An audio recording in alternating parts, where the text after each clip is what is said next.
దేశ రాజధాని ఢిల్లీని వణికించిన ఆ ఘోర ఉగ్రకుట్ర వెనుక అసలు నిజాలు బయటపడ్డాయి.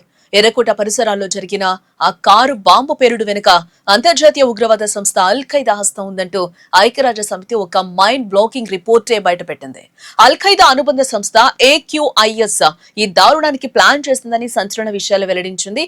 ఈ వార్త ఇప్పుడు దేశవ్యాప్తంగా తీవ్ర సంచలనం కూడా సృష్టిస్తుంది. భద్రతా వర్గాలకు ఒక్కసారిగా తీవ్ర అలర్ట్ మోడ్ లోకి వెళ్లింది. 2025 నవంబర్ నెలలో ఢిల్లీలోని ఎర్రకోట సమీపంలో ఒక కార్ బాంబు భారీ శబ్దంతో పేలిపోయింది. ఆ రోజు జరిగిన ఆ వినాశకర ఘటన దేశ ప్రజల గుండెల్లో వణికే పుట్టించింది. ఈ కేసుపై మన దర్యాప్తు సంస్థలు రాత్రింపవళ్లు విచారణ జరుపుతూ ఉన్నాయి. సరిగ్గా ఇలాంటి సమయంలో ఐక్యరాజ్య సమితి భద్రతా మండలి ఇచ్చిన నివేదిక ప్రపంచ దేశాలను షాక్ కి గురి చేసింది. Al Qaeda in Indian subcontinent అంటే AQIS అనే గ్రూప్ ఈ దాడికి పూర్తి స్కెచ్ వేసిందని ఐక్యరాజ్య సమితి స్పష్టం చేస్తోంది.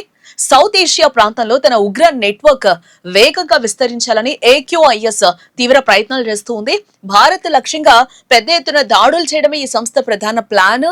దీనికోసం స్థానికంగా ఉన్న చిన్న చిన్న ఉగ్ర గ్రూపులతో చేతులు కలుపుతూ ఉంది. ఢిల్లీలో జరిగిన కారు పేరుడు కూడా అందులో భాగమేనని ఐక్యరాజ్య సమితి నివేదిక అయితే స్పష్టంగా చెప్తూ ఉంది. ఏ విషయాలు బయటకు రావడంతో మన దేశ రక్షణ వ్యవస్థ మరింత అప్రమత్తమైంది. ఇప్పటికే ఈ నివేదికలో మరొక సంచలన విషయం కూడా బయటపడింది.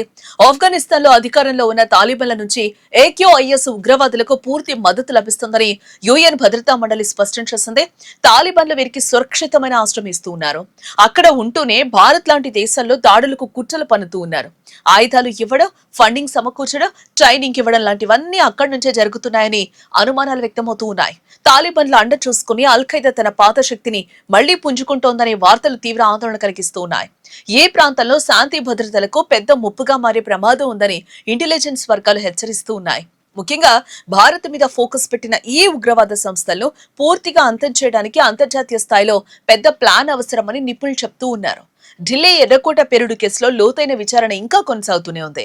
ఈ కేసులో ప్రతి చిన్న ఆధారాన్ని పోలీసులు, నేషనల్ ఇన్వెస్టిగేషన్ ఏజెన్సీ అధికారులు నిశితంగా పరిశీలిస్తూ ఉన్నారు. ఐక్యరాజ్య సమితి ఇచ్చిన ఈ నివేదిక ఆధారంగా లోకల్ నెట్వర్క్ పై మరింత నిఘా పెంచారు. ఈ ఉగ్ర కుట్రలో భాగమైన ప్రతి ఒక్కరిని కూడా చట్టం ముందుకు తెచ్చేందుకు తీవ్రంగా శ్రమిస్తూ ఉన్నారు. రానున్న రోజుల్లో ఈ కేసులో మరిన్ని కీలక విషయాల వెలుగులోకి వచ్చే అవకాశం ఉందని భద్రతా వర్గాలు స్పష్టం చేస్తూ ఉన్నాయి.